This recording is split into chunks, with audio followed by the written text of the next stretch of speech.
Disclaimer. Once again, I'm not an MRA. I don't advocate for the hatred of or violence towards women, nor are my views representative of MGTOW or men going their own way. MGTOW isn't even a social movement, it's a self-preservation movement. Men should go their own way because in this environment, that is the only rational choice. However, as long as humans are a sexually reproducing species, society will continue to be built upon the relationship dynamic between men and women. And in this video, I'm going to be exploring these dynamics in order to help inform a more prosperous and successful society for everyone in the future. Thank you. Let's begin by stating some obvious biological facts. Humans are a sexually reproducing, sexually dimorphic species, wherein the sexual dimorphism favors the males over the females, not only in terms of size and strength, but also intelligence. There are a lot of cultural memes regarding women being smarter than men, or at least more cunning, but in reality this is not a product of intelligence but their gender itself. Just as parents allow themselves to be manipulated by a child's puppy dog eyes or give in to their tantrums, men allow women to manipulate them as well. To say that this proves women have superior or even equal intelligence to men is to also equate a small child's intelligence to their parents, which is absurd. I've already done several videos in regard to these basic biological differences, which I'll link to in the cards, but let's move on. Animal societies are built on how the sexual dimorphism plays out within a species. A species can change over time due to natural selection and may become more or less sexually dimorphic as a result. More about that in a moment. But I'd like to review the three systems or social templates for a sexually reproducing species.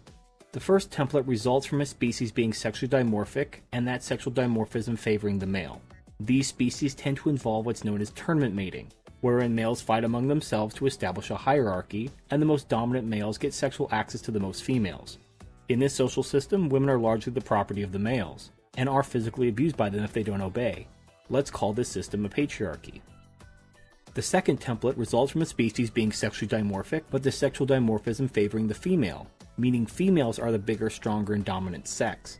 These societies tend to also involve tournament mating as well, but for whatever reason they also tend to involve the death of the male after copulation. Male bees have their dicks ripped off after sex with a queen, female black widows drain the bodily fluids of the male after sex, and the female praying mantis eats the head of the male after sex.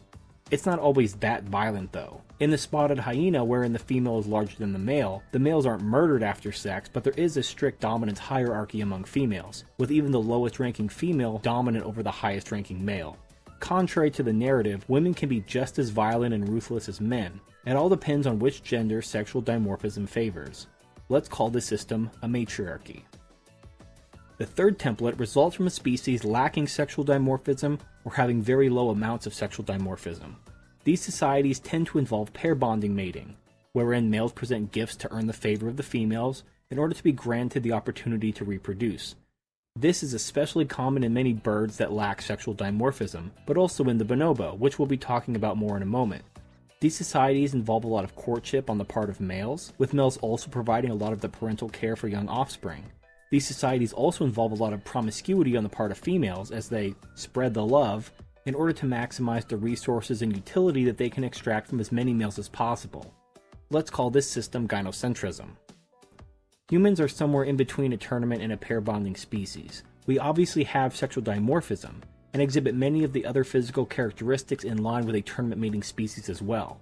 Also, if past experience is any judge, it's clear that humanity has largely functioned under a patriarchal system throughout most of human history, although there have been fits and starts of more egalitarian gynocentrism throughout history as well, but I'm getting a little ahead of myself. Let me make a quick point here addressing specifically those in MGTOW looking to solve the problem of male disposability. If you examine the three systems I've outlined, males are always disposable. It's just a product of being a sexually reproducing species. In a patriarchy, the majority of men have little or no power. Only the most dominant males have the power, while the rest of the men only have a slightly higher status than most of the women. You see this in humans with social classes, especially within dictatorships and oligarchies. The men at the top get everything, and the men at the bottom get nothing. Hardly a preferable system for the average man. Although this system is not favorable to women at all, it's also not favorable to the majority of men either. In a matriarchy, it's the exact same system but with the genders reversed. Even the highest ranking male is worth less than the lowest ranking female. And although this system is much more favorable to women than to men, there is still a strict dominance hierarchy among women as well, meaning that the average woman doesn't benefit as much as people might assume. Consider that in bees and ants, all the workers are always female. The males are used as reproductive drones and do nothing else to support the hive. Does that sound familiar? In the third system, the women still call the shots. The men have to put a lot of work into winning the favor of women in order to be granted access to their vaginas. And the women are just using them for resources and utility, screwing several men on the side in order to use them as well, and often leaving the men to care for children that aren't even theirs. Interestingly, the majority of men would tolerate this system because while exploitation is undesirable, the violence present in a patriarchal society would be worse, particularly if they happen to know that they would wind up being in the beta male caste under a patriarchal system. So the issue is that there is no system where all men benefit as a group. The common man is disposable under each system. Even in a patriarchy where men are higher ranking than women socially, there is a dominance hierarchy between men and groups of men. And those at the bottom are inherently disposable. But that is the product of any organized society. That's just nature. If humans reproduce like bees and ants, we would have female disposability, but we don't, so we don't.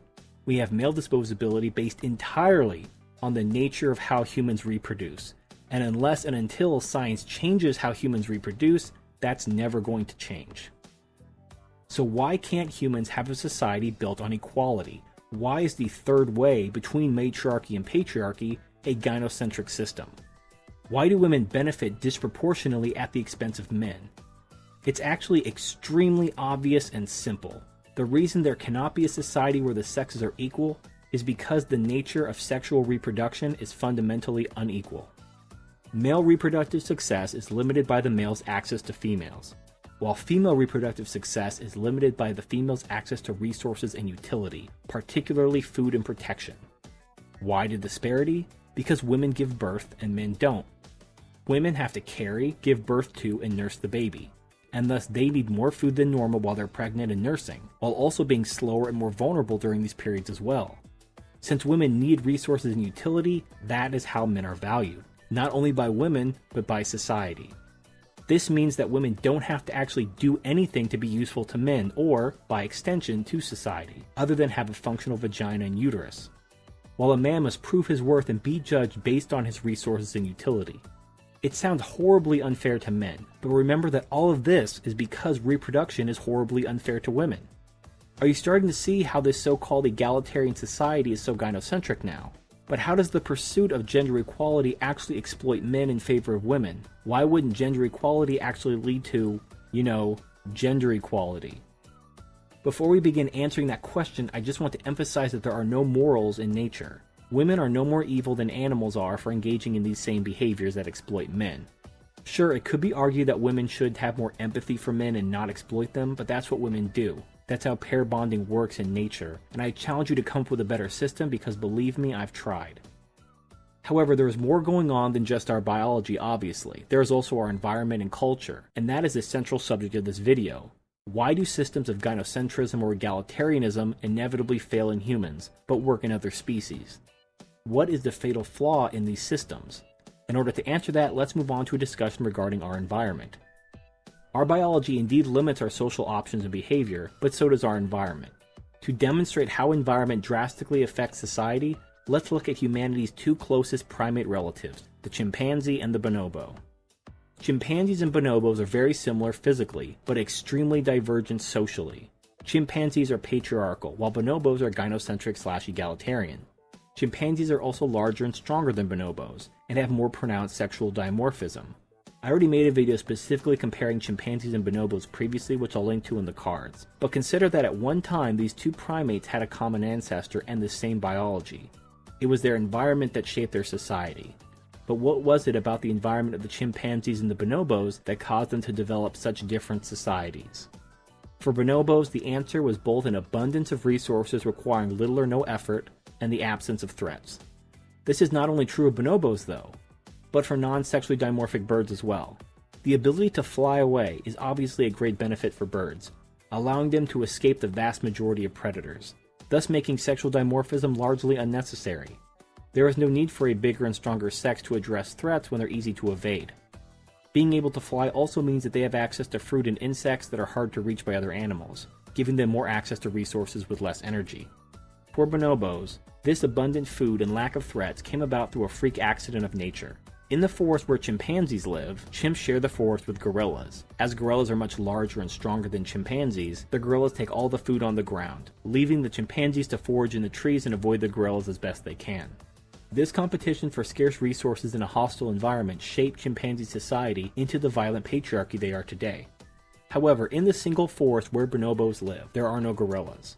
The bonobos have no natural predators aside from the occasional crocodile that may snap at a bonobo that ventures too close to the water. This left the bonobos unrestricted access to all the food on the land as well as the trees, and no hostile animals to contend with.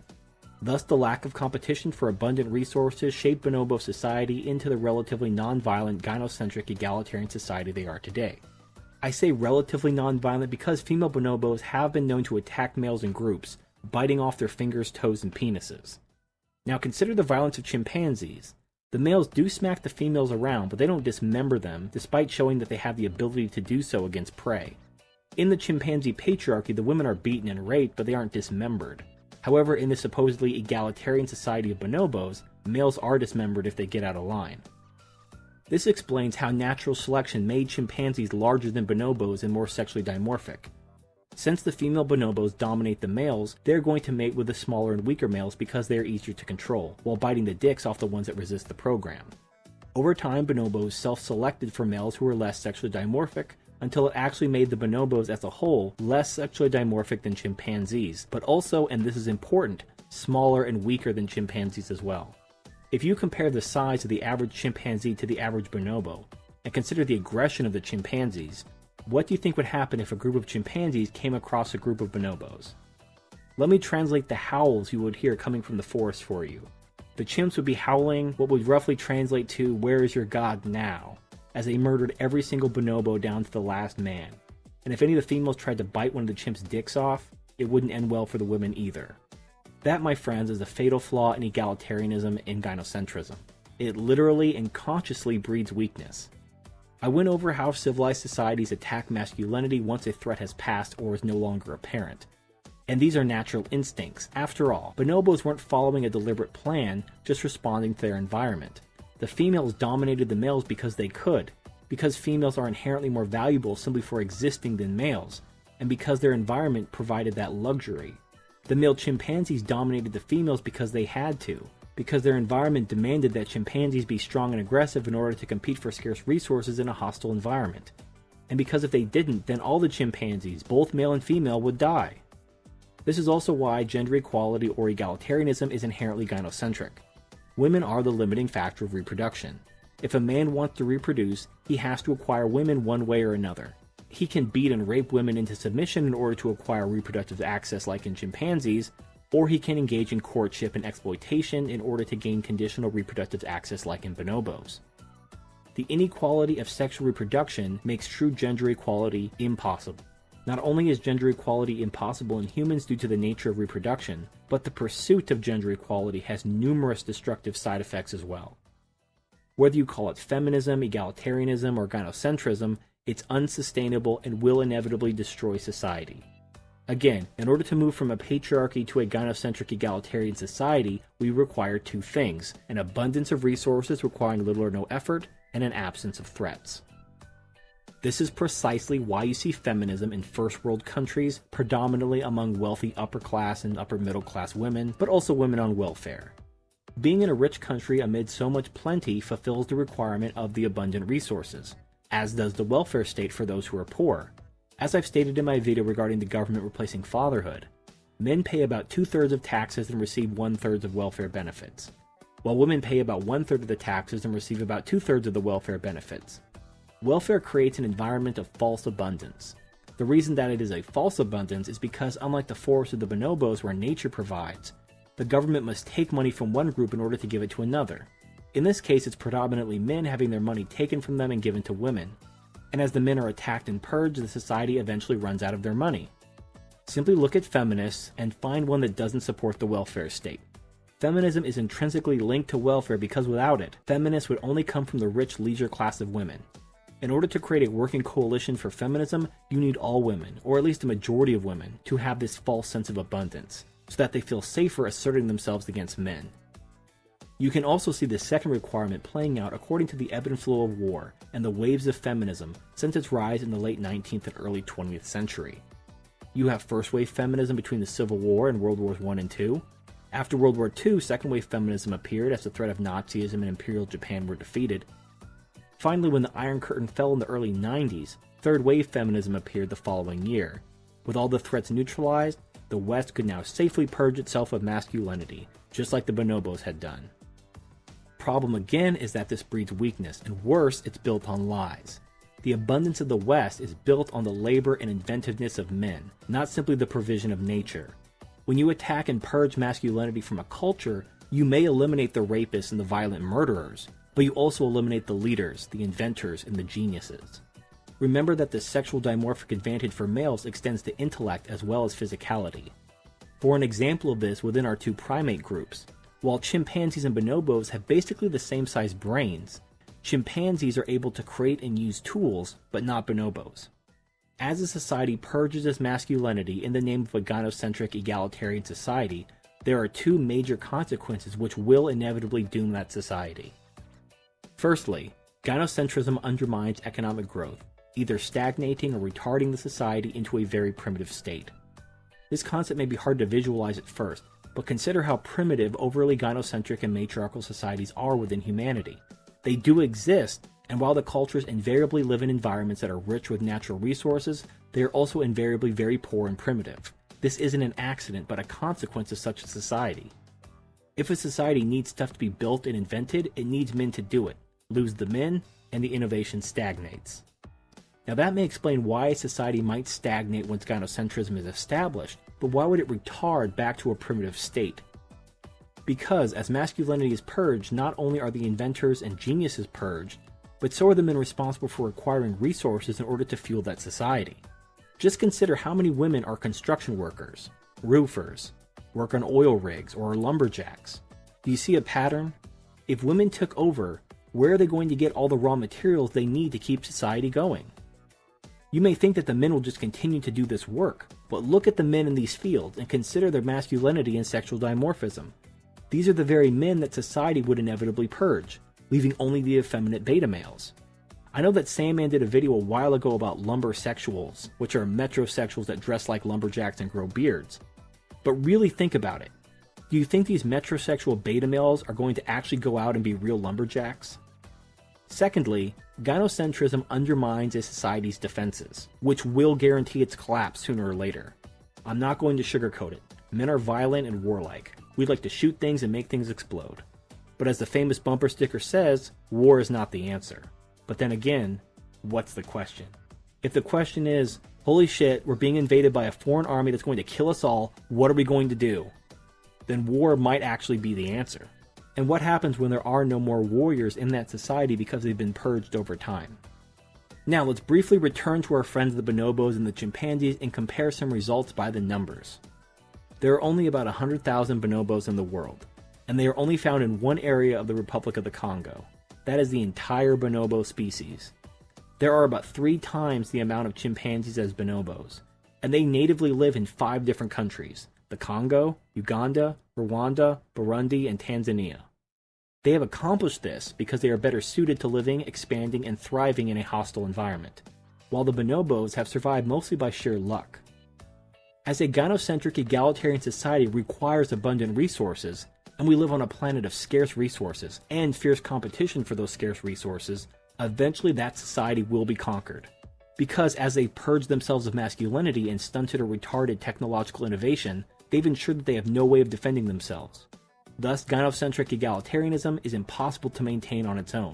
In a best-case scenario, it slowly collapses into a primitive society, and in a worst-case scenario, it's violently conquered. Unfortunately, we are limited by our biology and our environment regarding which kinds of societies we can reasonably implement.